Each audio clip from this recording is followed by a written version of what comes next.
How was everyone's Pesach? It was a good Pesach? And was anything to report?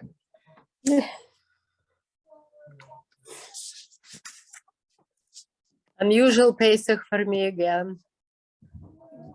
Just me Usual, and my unusual. unusual. Why was it unusual?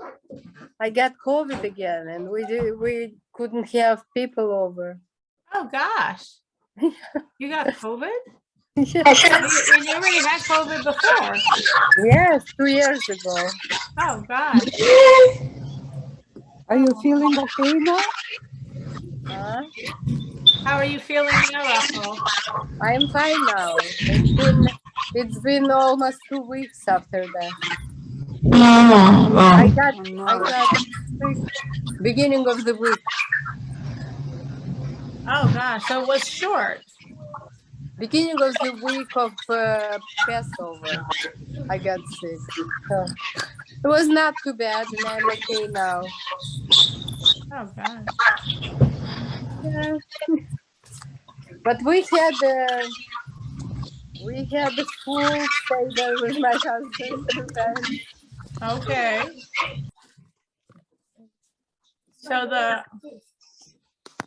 So you had a full Seder, you and your husband, and you recovered. Yeah, thanks God. Yeah. And it says the second night of Passover, Pesach, the matzah is a food of healing. So hopefully you had matzah and you healed.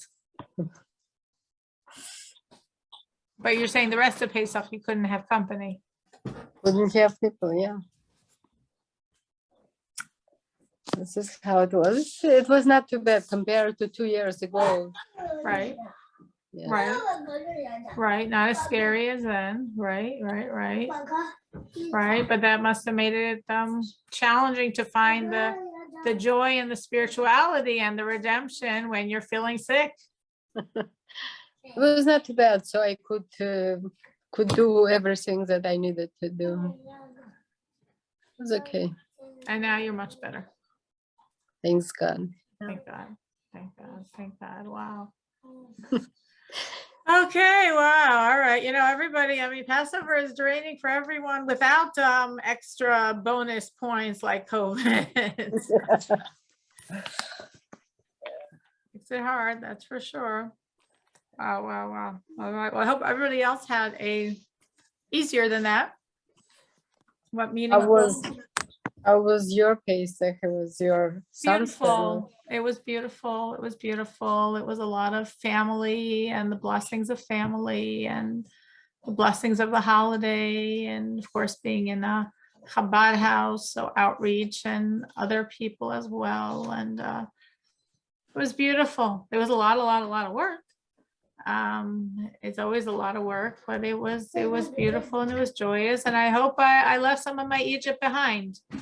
That's the goal, is as we go through the holiday, that we really free ourselves, from whatever is our Egypt and our Pharaoh, our Egypt, our limitations, our Pharaoh, our ego. That's what we're trying to put behind us. That's what we're trying to escape from. So I tried, and I hope with God's help, because obviously it's only happening with God's help, only happening because of God's involvement. So I hope I was able to get out of it. That's the goal. That's the hope. So I wanted to go back tonight. Well, let's first say our blessing. We didn't say blessing yet. Baruch Atah Adonai Eloheinu Melech Olam Asher Bachar Banu Mikol Ha'amim V'nasan Lanu Es Taraso Baruch Atah Adonai Yosein HaTorah Shema Israel Adonai Eloheinu Adonai Echad. So I wanted tonight to go back to what we were doing before Passover, before we started. I think even before Purim, we started exploring Psalms, Tehilim. And we had 2 classes, and then maybe Purim happened, and then maybe we had one more class, and then Passover happened. Somehow before Purim and between Purim and Passover, we did 2 classes.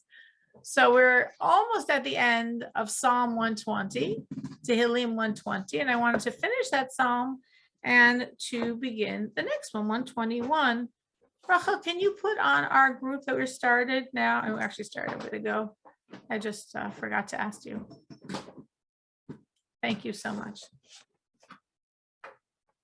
All right, so I'm going to read the psalm because it's been a while, so we can remember the psalm that we're studying, and we're up to actually the very last verse of the psalm.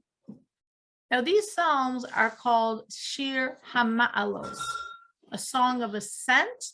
There are 15 such psalms in a row from 120 through 135. Thank you, Rachel. 120 through 135, they're songs of ascents, and they were actually the Leviim sang them on the steps, the 15 steps going into the temple area. So each one was like one step, one song of these 15 songs of ascent, coming closer and closer, obviously, to the temple and closer to God. So this is the first of the 15. A song of ascents is the first song of these 15. In my distress, I cried to God, and he answered me. God, rescue my soul from lying lips, from a deceitful tongue. What can he give you? And what will you profit, deceitful tongue? The arrows of the mighty are sharpened with coals of rotem wood. If you remember, discussed that, rotem wood. Woe unto me for my drawn out sojourn. I dwell in the 10th of Kedar. This probably means referring to Babylonian. Long has my soul dwelled with those who hate peace. I am peace, but when I speak, they are for war. So we already studied the first 5 verses of this chapter, and there are 7. So tonight we're going to review verse 6 and 7 to conclude this chapter, the first chapter we studied, chapter 120. And then, of course, what I would like to do is begin chapter 121, because we're really like almost done 120.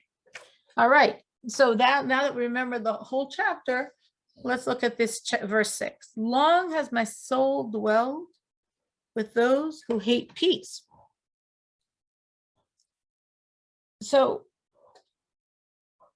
this is, especially in the Hebrew, it's a little more poetically expressed, and the English doesn't translate as strongly. But it's like, oh, this is really long. It's like this is an exile, and we don't see the end in sight. It's going on and on and on and on. That's the feeling tone of this verse. With those that hate peace, which refers to the exile we're currently in, the exile that we call of Edom. We call it the Christian exile, the Western world. We go back to Edom. Edom is the Roman Empire. So it's interesting because in the previous verse, we spoke about the tents of Kedar, which we said the tents of Kedar can refer to the Islamic world. And those that hate peace refers to the Roman, Edom, Christian world. But King David concludes, I am peace. But when I speak, they are for war. So King David is saying, what I want here is peace. That's what I'm looking for. But my efforts to achieve peace are not happening. Like, it seems the more I try, the more I'm trying to achieve peace, the more these nations around me are clamoring for war. And this is really the ultimate peace, of course, is the peace of the redemption, the peace of the Messiah. And that's the ultimate peace. And yet, could you imagine people that are saying they don't want peace? They're looking for something else, not for peace. And it seems like even hard for us to understand. But we have to rise above this. We have to rise above this the libels we've been discussing in this chapter, the persecution that we've been referencing in this chapter, and say we have to ascend and not be brought down by these people that are trying to bring us down. We have to ascend above it all. In other words, we have to stay focused on our goal, on peace, on the redemption. And all those, like we're discussing in this chapter, those slandering tongues, that vision of negativity, of negative energy, of war, of contesting, all that, I'm peace. I have to know this is my goal, this is my mission, this is what I'm looking for, and everything else, I just have to rise above. I just have to ignore. Were any of you ever in such a situation that you were trying to create peace and people around you were not? They wanted, so to speak, war. They wanted negativity, and you were trying to create peace in an atmosphere of people that were fighting those attempts.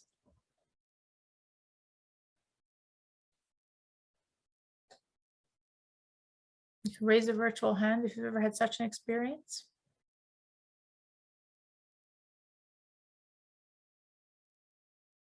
Okay, got one virtual hand up.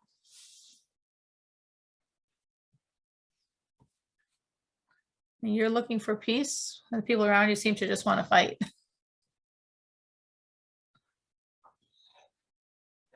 Okay. Well, that's what feels like the feeling tone of this song. Like King David is saying, I want peace. That's what I'm looking for. But the people around me aren't looking for peace. They're really looking to fight. And yet, even as I'm surrounded by people that are looking to fight, I have to stay focused on my goal, on my mantra, on my vision, on the Mashiach reality. And I have to stay focused. No matter what negativity is around me, I stand for peace. So that was how Psalm 120 concluded. Now we can flow directly into Psalm 121. So I said a few minutes ago that there are 15 of these psalms of ascent. As I said, there were 15 steps leading from the outer courtyard into the inner courtyard of the sanctuary. And there were 15 steps, and on each step the Leviim stood and they sang another one of these songs, another one of these songs of praise to God, songs of ascent, as we're walking up the steps, these 15 steps, symbolizing getting higher and higher and closer to God. But the psalm we are about to do, Psalm 121, is slightly different. In the Hebrew, they all begin Shir HaMa'alos, a song of ascent. Psalm 121 is different. It's Shir La Ma'alos, a song to the ascents, dedicated to the ascents.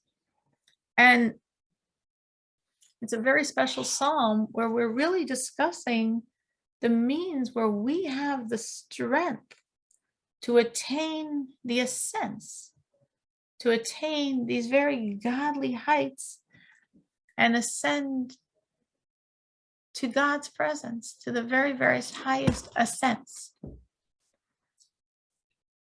So what we need for this, of course, is God's help, divine assistance. How are we supposed to attain such godly heights? Only with God's help.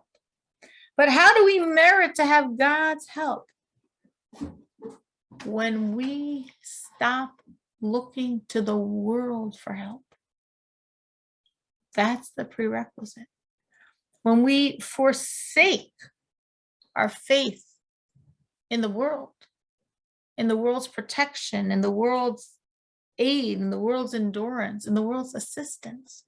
And instead, as it says in the psalm, when we lift up our eyes to God, and we know that He's the only help, He is the only source of help. There's nothing but Him, nothing that can help you, no one that can help you, no power that's able to help you, except exclusively God. So when we recognize that all mortal protections are meaningless, and it's God, And we turn to God. And we turn to God saying, God, we know you are the only real help there is, and you are the help. Then we merit for God to respond and help us. And we're told that when we really get this concept, that it's only God, it's absolutely God, it's completely God, then God will give us the ultimate help and redeem us from this exile and guard us as we leave exile and as we come into redemption with God's aid, with God's help, with God's protection. So obviously what we're saying in this psalm is relevant to all of us. We all are looking for this.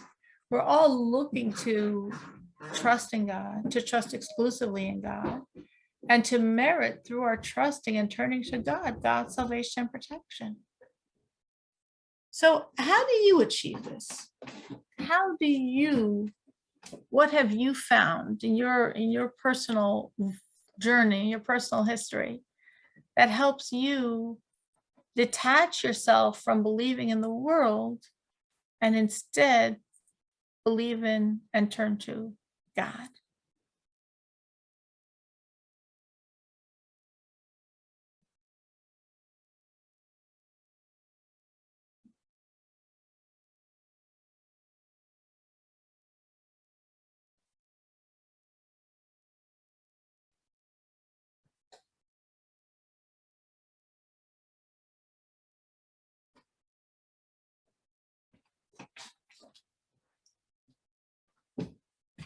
What are your thoughts? How do you turn to God instead of turning to the world for your help and protection?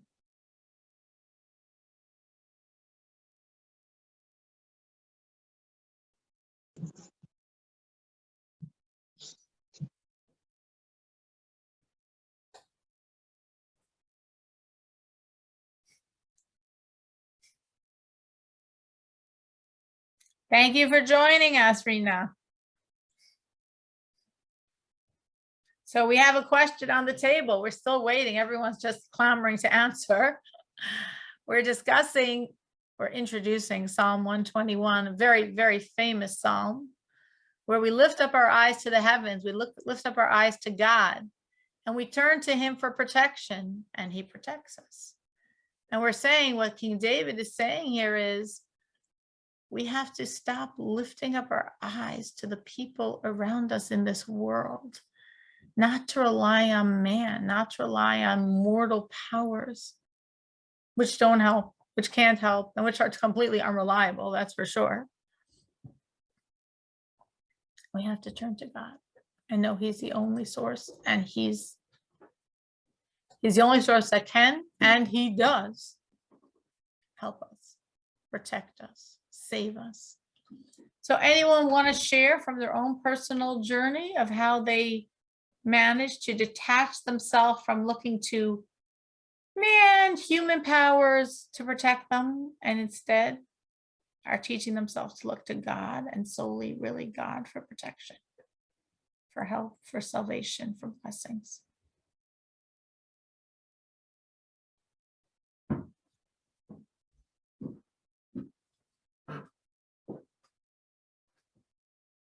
Okay, well, if it's a hard question to answer, that means it's good we're going to learn this chapter. Hopefully through learning this chapter, you'll have a more sense of what to say and how am I doing that and how am I supposed to do that. So I'd like to do what we did last time, which is I'm going to just overview the chapter. I'm going to read it out loud. It's a short chapter, 8 verses, and then we'll in depth go through the verses. So this is chapter 121, and as I said, it's within these 15 chapters of Songs of Ascent, but it's different than the other 14 because it's not a song of the ascent, but it's a song to the ascents. So a song to the ascents. I lift up my eyes to the mountains. From where will my help come? My help comes from God, maker of heaven and earth. He will not allow your feet to falter. Your guardian will not slumber. Behold, the guardian of Israel neither slumbers nor sleeps. God is your guardian. God is your shade at your right hand. The sun will not harm you by day, nor the moon by night. God will protect you from every evil. He will guard your soul. God will guard your departure and your arrival from this time and forever. So that is a poorly translated, I'm sure. It can't really capture the power and the beauty of King David's words, but that's an English version, so to speak, of Psalm 121, this very powerful, poignant prayer and song of King David, really expressing this theme that we don't turn to mortals. We don't trust in mortals. We don't turn to mortals. They don't know. They don't care. They don't have the power. If they have it, they're not going to help. We don't turn to man. We turn to God. And he is the ultimate help for not just for us in this like total Jewish people, 15 million sense, for each one of us individually. God is that ultimate power right here by my side, right by your side. So now let's look at the first verse. A song to the ascents. I lift up my eyes to the mountains. From where will my help come?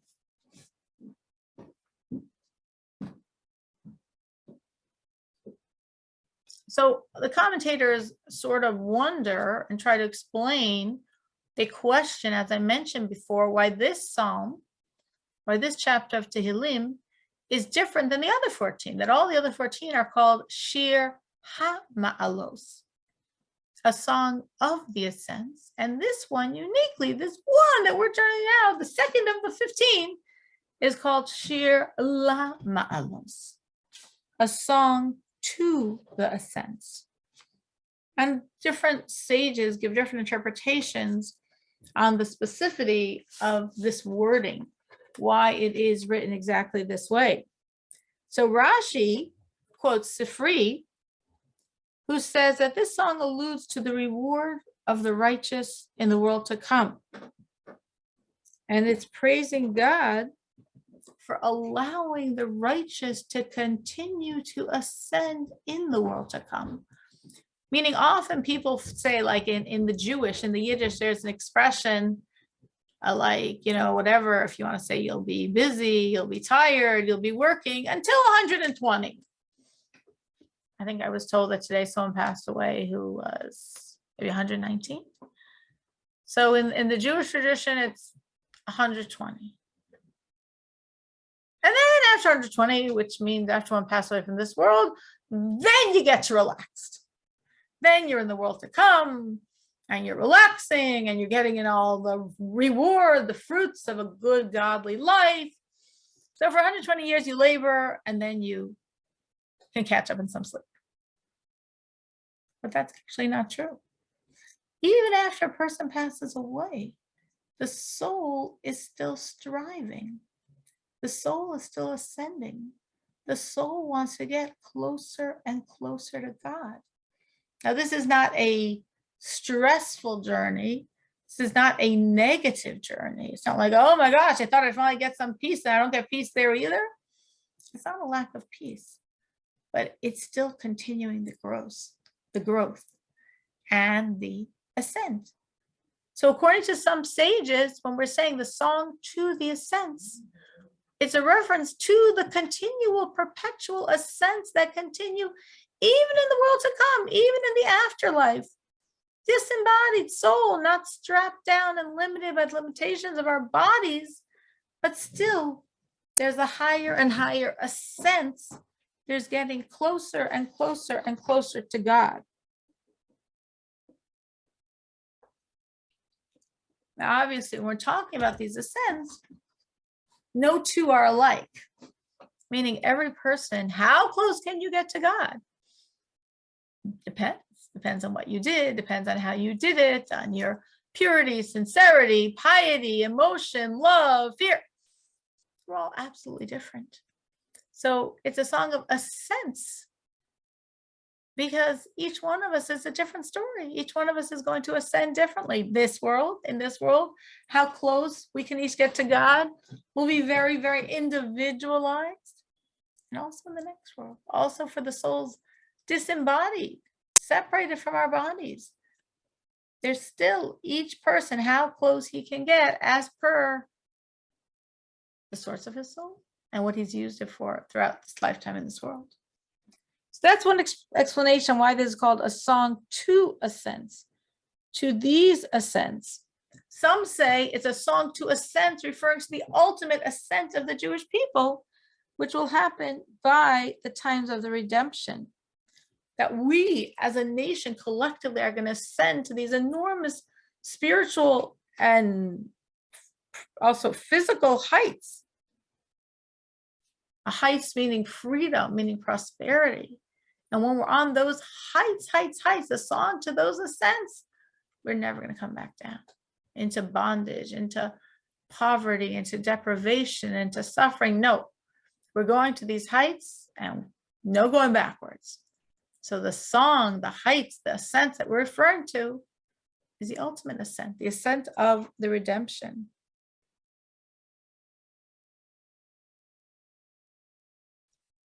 Now some say it's a song, la means to the ascents, but in the Hebrew, the alphabet are also numbers. Unlike in the English where you can figure out what number F is, for example, but you're never going to use F to represent a number.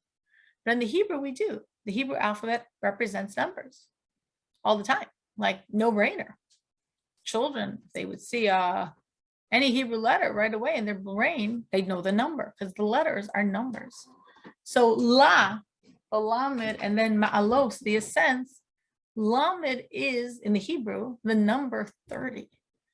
So it's a song referring to the 30 ascents, the 30 heights that the Jewish king can ascend. How does a Jewish king ascend and achieve these 30 heights? And this theme we're going to repeat later in the psalm as well. Through his humility. The only way, from a godly perspective, we can achieve greatness, what we would call more greatness, more prominence, more power and honor and prestige and esteem, is through humility. Because if there's no humility, or if there's less humility, then when God would give you all of these things, it would become a you trip, an aggrandizement of self party. So God has to be careful. If he wants to give you greatness, prominence, success, you have to be able to handle it. To be able to handle it means that as you're receiving this, you're so conscious, this isn't about me, this is about God. Like the Jewish king, the righteous Jewish king knew that whatever honors he received from the people wasn't because of him. I'm a piece of nothing. But God flows through me. God chose me to be his representative on this world. God chose me as the king, as a human embodiment of his sovereignty. So when people are giving me this honor, it's really God they're honoring, because God's energy is flowing through me, God's nobility, God's sovereignty. And that really, I think, is very practically related to all of us, because it's true for us as well. For God to give us, let's just use the word success, prestige, honor, prominence, power, we have to be able to handle it, which means we have to be able to be very aware, A, if I'm doing something right, it's not me, it's God flowing through me. And B, be so humbled, be so grateful, be in such awe that God chose to work through me. It's not me. So whatever's happening isn't me, it's God flowing through me. So why did God choose to flow through me this way and not her or him or them? wow, I don't know. It's not that I deserve it. That I know for sure. It's God's compassion on me, God's kindness to me, that he's using me as a tool, as a vehicle for him to shine. So when a person thinks like that, the more they're succeeding and being honored, and the more they're humble, the more they're truly humble, because they really know it's not about me. And any success I have is God's unbelievable kindness, because who am I and what am I to deserve that God should work through me this way?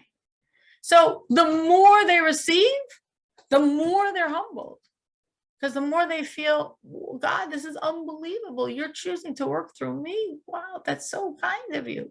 That's so unbelievably kind of you. That's so unwarrantedly kind of you. And then the more you get, the more humble you truly are. So that was the beginning of verse 1, a song to the Ascents. And then King David continued, I lift up my eyes to the mountains. From where will my help come?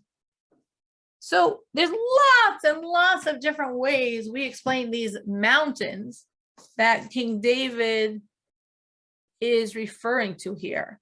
So most commentators view the mountains as a geographic concept, like a literal mountain concept, meaning if this person, if this nation, if this city is being besieged, they're looking up to the mountains, hoping to see some support. If you envision the small city surrounded, and then there's mountains, and they're looking to the mountains. From where will my salvation come? Is some friendly force going to come and rescue me? Is some friendly force going to come and help me and give me the reinforcements to escape this trap I'm in? So that would imply, again, that these people stuck, that these people in trouble are looking to the mountains, are turning and hoping for salvation from man. I'm looking to the mountains that they should give me my freedom, give me my delivery. Or mountains could be symbolic, not as literal, like literally imagining people in a city, in a valley, looking to the mountains and hoping they're going to spy some reinforcements, some food, some water, some arms. Or mountains in general are like a symbol of like strong, the mountains. So lifting my eyes to the mountains, from where will my salvation come, could imply a more generic concept, not literally a physical mountain, but strong forces, strong aids that are going to come to my defense. Often the mountains that the Jews looked to were the local ruling power, right? Will be friendly, meaning to say bribe the local monarch, and then he'll make rules in our favor, or at least he won't make rules not in our favor, or at least he won't throw us out of here. And very, very often in our history, we turn to the mountains, turn to the powers that we thought would protect us. But usually they were very treacherous, and usually they didn't offer much protection. Of course, as we know classically, coming from Passover means, in a sense, coming from Purim. Purim leads to Passover, and there also the people turned to the mountains, and they thought, okay, good, remember, we're going to go to that party, so us and Achashverosh, we're going to be buddies, so he's going to protect us. And then, bam, here's a decree of genocide from that good friend of the Jews. So I lift up my eyes to the mountains, either looking to spy in the mountains those people, those troops, of food, those armaments that are going to help me. Or more generically, I'm looking to the mountains. I'm looking to whoever I think is the strong powers, that they should help and provide our salvation. And never happens. They never come through. They always fail us. That's been generally our history for a long, long, long time. Not always, but often our history. The history of looking to the local leader or one of the local leaders, maybe contesting with the other one for protection, paying a lot of money for that favor, and then not being treated loyally, being left for the dogs, being treated without the protection, without the favor, without the grace. So when we lift up our eyes to the heavens, we're turning to God. When we lift up our eyes to the mountains, we're turning to man. And it doesn't help. And that's what King David is saying. Don't look in that direction. Not going to get anywhere from that look. Where will my help come? When we're looking to the kings, to the temporal powers and forces, and we're thinking that that's where salvation is coming, we're going to be very disappointed. When will my help come? It's not coming, right? From these human sources, it's not coming. That's the general way we translate this. From where will my help come? Meaning this cry, this desperate cry of this Jew suffering and having hope that this powerful force will be his protection, that this force will be his protection, and it all fizzled away. And there was no protection. More allegorically in the Hebrew, me'ayin, which means from where will my help come? Me'ayin means, in the literal translation, another way of translating it, from ayin, from nothingness will my help come.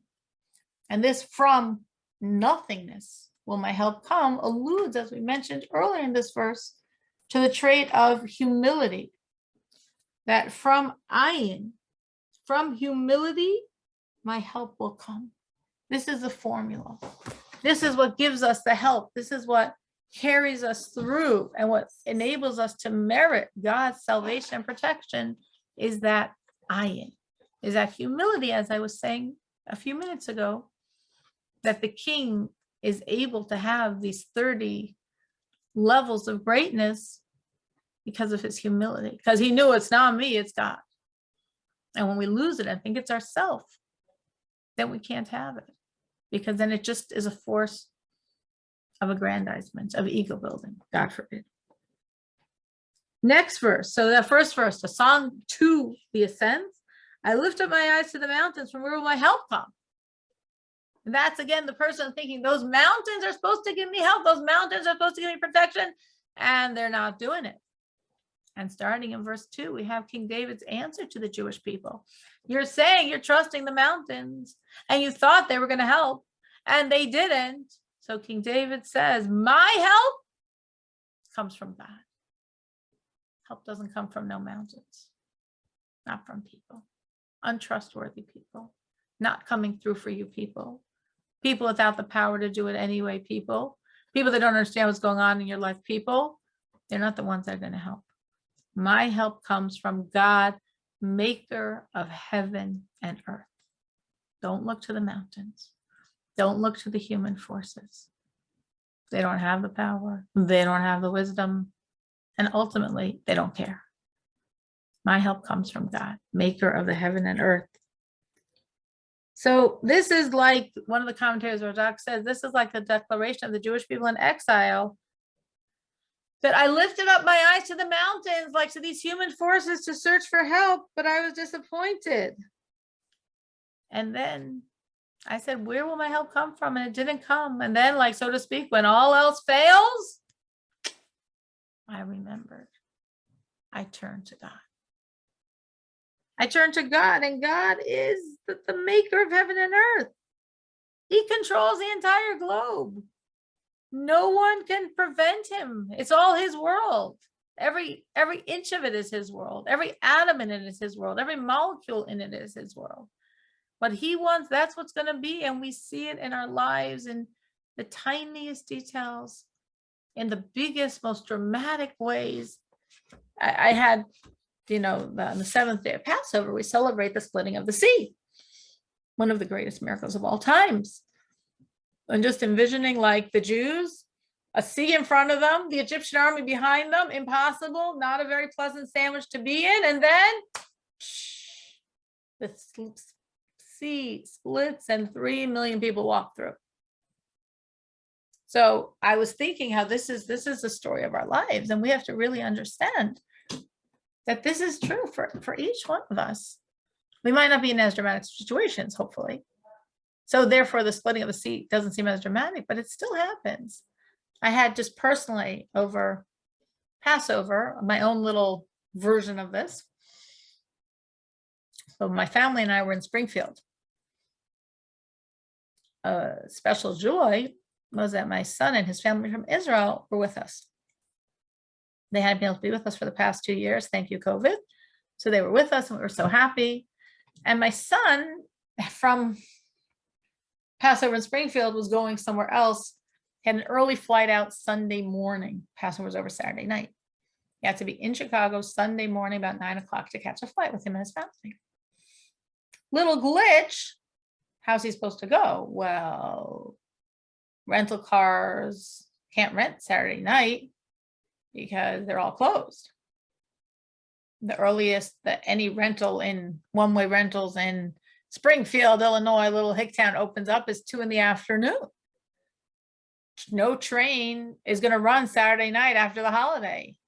The earliest train that runs Sunday morning arrives after he needs to be in O'Hare at 9.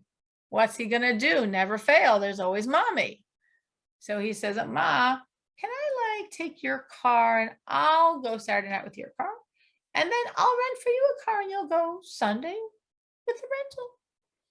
I'm like, of course, what are you going to say to your son? Okay, that means that I'm going to have to now schlep to get the rental and to bring it back to load up my family. And then when I'm in Chicago, I'm going to have to drive in and return it to the airport and go with someone else to car. But obviously, what am I going to say to my son? I'm like, oh, of course. Okay, then he looks into more. He says, oh, by the way, Ma, the rental only opens at 2 p.m. That's not a problem, right? Now, of course it was a problem. Of course I need to leave before 2 p.m. But what are you going to say to your son that needs to be 9 a.m. at the airport for his flight? Of course, I'll handle it. Then, oh, Ma, they don't have any cars left.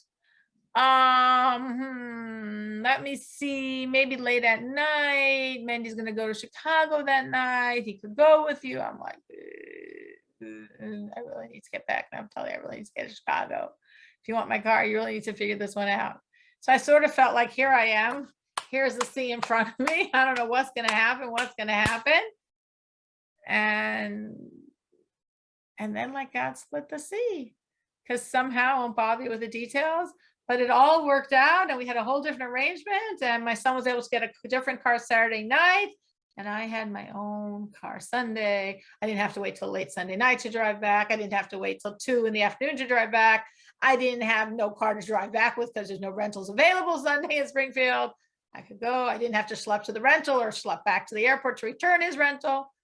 My car Sunday and my space. I was like, oh, here, just me. It wasn't such a dramatic story, but it was it just felt like that, okay, we're locked in, impossibility, stuck here, and then God wants, and the waters part, and it all works out.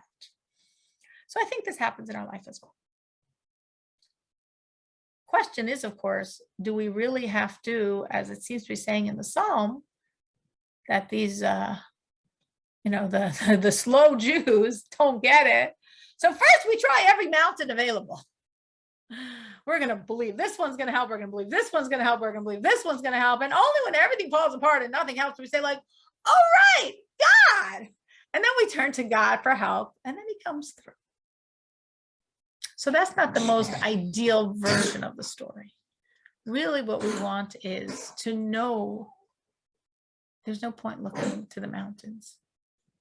They're not going to provide the help we need. Let's initially lift up our eyes, not to the mountains, but to God, maker of heaven and earth. He's got all the cars in the world. Don't have to worry about Hertz or any of those companies. He's in charge of the oceans and the Egyptian armies. No fear. Trust God. Turn to him. And don't overstress the situation. It's going to be, God will figure it out. So who here, Chava, you have a question? First comment or something to add? Comment. Yes. So everything what you said makes sense when you have a plan, right? If you had a plan and you trust that everything will work out and Hashem will make sure that everything happens, of course. But with your son's situation, he didn't have a plan. So he cannot just see. He had a mother. That was his plan. No, he honestly, he didn't have a plan, right? And situation with the mother came like last minute thought. So he couldn't just sit and expect that Hashem will split the sea. I'm sure he did a lot of running around and looking for mountains, and he found that as a car, which wasn't in his plan. So, like, you can't just sit and do nothing. You still need to go to mountains.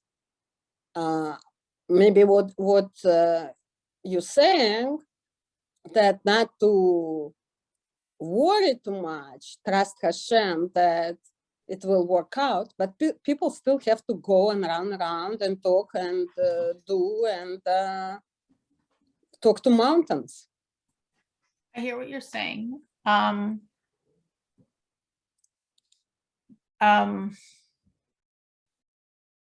mean, how it happened in my son's situation was really like God sort of splitting the sea, but I won't go into what happened there, how it worked out.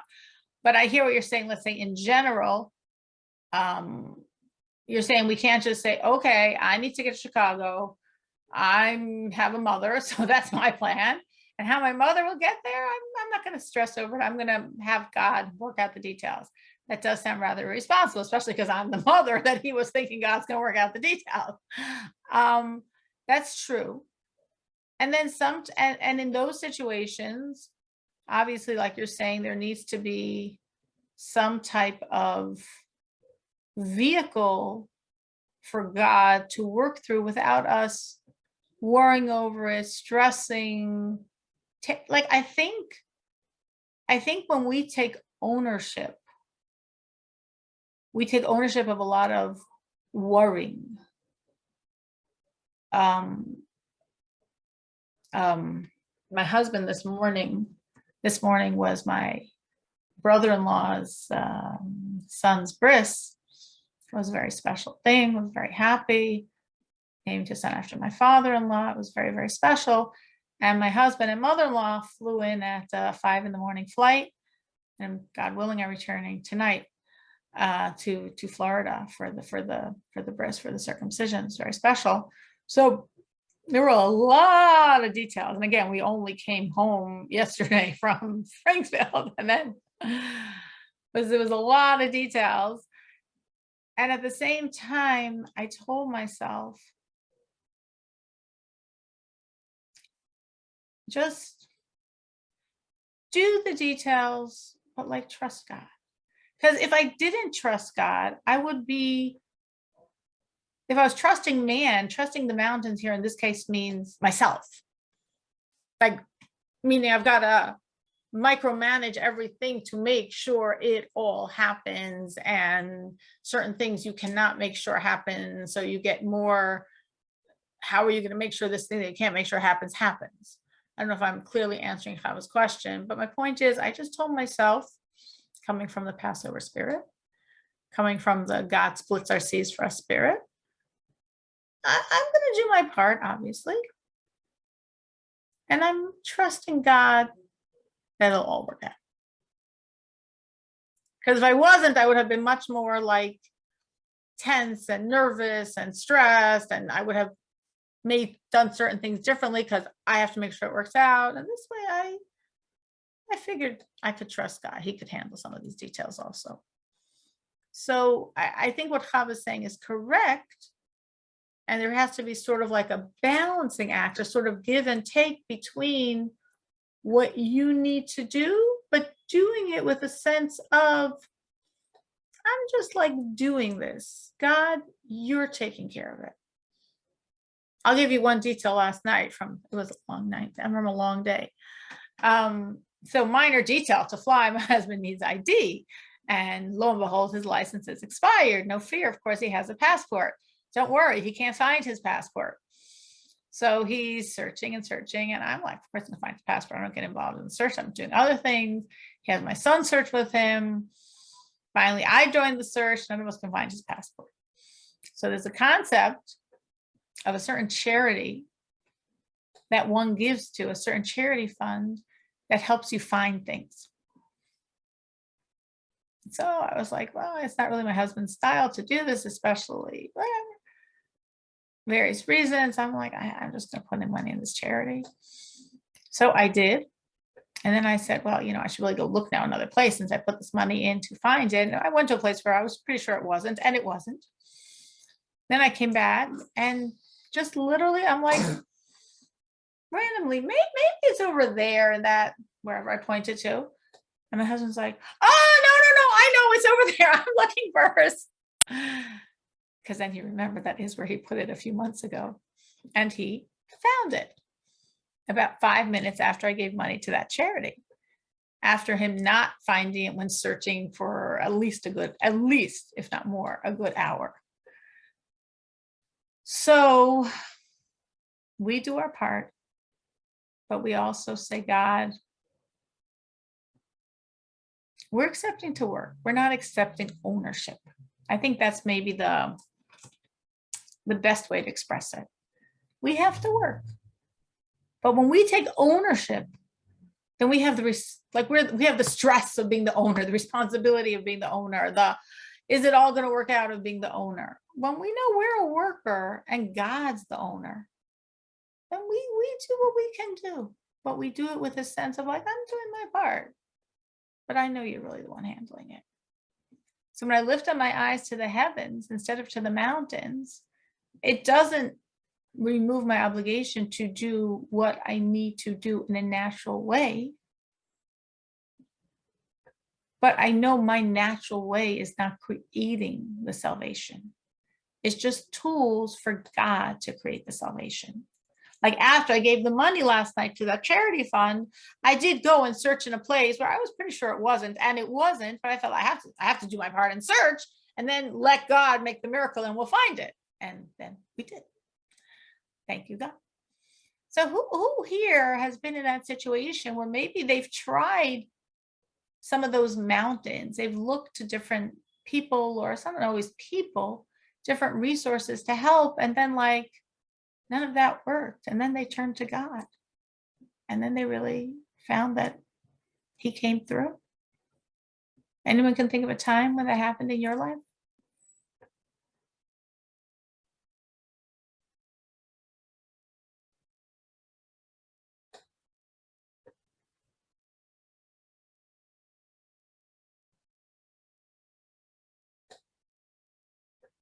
Maybe when you tried other things, you tried some mountains and they didn't work. I think maybe the best way to explain the difference, or to try to really answer what Chava was saying, because it's a very valid question, is a trust factor. It's not don't use human means. We're people and God put us in a physical world and we're supposed to use the physical resources, but we're not supposed to trust in them. We're not supposed to believe in them. When it says I'm looking at my eyes to the mountains, from where will my salvation come? It means I'm looking to these physical forces as they're going to be the source of my salvation. They're not the source of salvation. They're mountains, they're tools. Tools by the creator of the mountains, by God. So when I lift up my eyes to the heavens, to God, the maker of heaven and earth, I'm saying that's the one I'm trusting. That's where my salvation will come from. Am I supposed to use human tools? Of course I'm supposed to use human tools. I'm not supposed to sit back and let God do it all. God made us physical in a physical world. But as physical people in a physical world using physical tools, I know the salvation comes from God. I can have my physical tools in place and God creates the salvation. It would be like, I guess the most simple, obvious example will be like going to a doctor. If someone's not well, they go to a doctor. Are you supposed to go to a doctor? Yes. If you're a real believer in God, should you not go to doctors? No. But God's a healer. He is. And he told you to go to doctors. So as a real believer in God, go to doctors. But don't believe in doctors. Go to doctors and believe in God. And God will send your salvation, hopefully through or despite the doctor. So it's not using the human resources. It's not believing in the human resources. And how many people, when they go to a doctor and then thank God they're cured, believe in the doctor? How many doctors believe it's the doctor? Go to the doctors and believe in God. You're in this horrible situation where it seems there's no splitting of no waters, no opening. Look for the natural means and believe God's going to split the waters. Rivka, did you have a comment or something you were going to add? I just wanted to say, in certain situation, my thinking helped me to take the edge of the stress. The way I was thinking, I was in a difficult situation, and I said to myself, I'm going to do my best, and I know Hashem will take care of it. But I also said to myself, I added, whatever outcome will be, that outcome is beneficial to me. You know, that kind of took the edge of anxiety and worry for me. And that's a wonderful thought. It's just like, I was thinking this also over Passover, you know, when we pray in the Amidah, in the Shemona Esrei, in the Modim section, we say that God does for us every day's miracles, wonders, and goodness. And this is prayer. I mean, the words of prayer is definitely true. Not exaggeration, no hyperbole here. Every single day, for every one of us, there are miracles, there are wonders, there's goodness. And I was feeling like you're saying, so that means that that's all I'm receiving. It's not like, well, God made a lot of miracles, wonders, and goodness, but not in this area. In this area, he just left you to the dogs. No, God's giving me every single day miracles, wonders, and goodness. He's not throwing me to the dogs, not for anything. So how come sometimes that's what it looks like? That's part of the miracles, the wonders, and the goodness. Sometimes I see it as such. And sometimes I have to work to say, guess what, God? If all day long you're giving me miracles, wonders, and goodness in this area too. It's miracles, it's wonders, it's goodness. I have an issue now. I mean, can't tell you the story because I don't know the ending, but some situation I'm dealing with my son, get him some services, and the waters haven't split yet. But I'm like, God, you know, whatever it is, I know it's you, and I know it's your miracles, and I know it's your wonders, I know it's your goodness. I want it to be the way where I see it, but whatever it is, I know, like you're saying, it's the best. It's your miracles, it's your wonders, it's your goodness, because it's all you. Anyone else would like to chime in on a time when they saw that they believed in and trusted in the human powers? And when that didn't come through, they actually turned to God, and he did come through for them.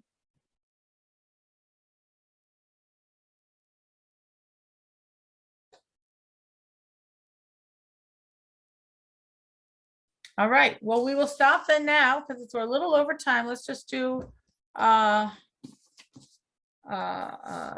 continuing our laws of the Sabbath. It's been a while because we were doing laws of Purim and then laws of Passover. So it's been a while.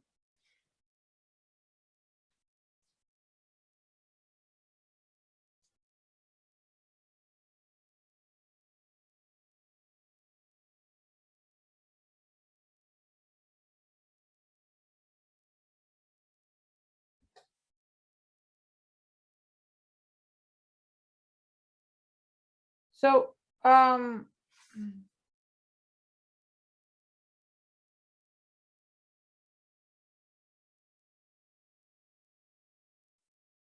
we were talking, if you remember, talking about squeezing. We're discussing, you know, squeezing the lemon juice and the grapes, or as versus squeezing a grapefruit over a salad or drinking it. So this laws of squeezing also applies, or squeezing, or here we went a little bit beyond that, squeezing / pulling hairs actually applies on a very practical level in terms of using a brush on the Sabbath. And there's a big fear when you use a regular brush that it will pull out some of your hairs, which will be completely forbidden. And therefore, one can only on the Sabbath brush their hair with a special soft, basically pointless, because if it actually does something, it's probably not good. Brush. Now, if you had a very, very soft brush that none of your hairs come out, it's still not good enough unless it's a brush specifically designated for use on the Sabbath. So once you get that soft, pointless brush, that's so soft it's not going to pull any of your hairs, and therefore so soft it's probably not going to do any good.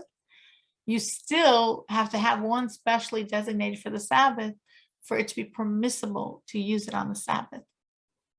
But if you had this brush and could therefore brush your hair, you still have to be very careful from getting your hair wet by taking a shower or going to a swimming pool or something like that on the Sabbath. Because in drying your hair, you'd have a problem that, again, as we were saying, you cannot squeeze. So just like you can't squeeze the juice out of the lemon or the grape, except in a certain permissible way, if you're, tightly taking this towel and, drying your hair and your scalp, you might end up squeezing water that way as well. And therefore you have to do it very delicately, very softly, just, without any pressure at all to create no squeezing. Or maybe a simpler example, if there was a spill on your floor, you can't take a towel and clean it up because it's too likely that some squeezing is going to ensue. So you just have to leave the puddle there for the whole Sabbath. No, you could throw a towel on it, but you can't do anything to mop it up with that towel. Just sort of have to wait for the water to naturally dry up, or whatever else the spill is, to dry up on its own, because it's too likely when you're moving the towel to clean it up, you're going to end up causing a squeezing, which is prohibited on the Sabbath. Any questions on this or any other Sabbath Shabbos details? Okay. Well, thank you so much for joining. Have a wonderful week. The whole Passover, I was like, I really want to get out of my Egypt, was my big goal. I hope we all got out of a piece of our Egypt, a piece of our limitations, a piece of our Pharaoh, a piece of our ego, and hopefully we should feel the difference. It should be a wonderful week as we feel, yes, yes, yes, we're different. Thank you so much for joining. See you next week. Thank you.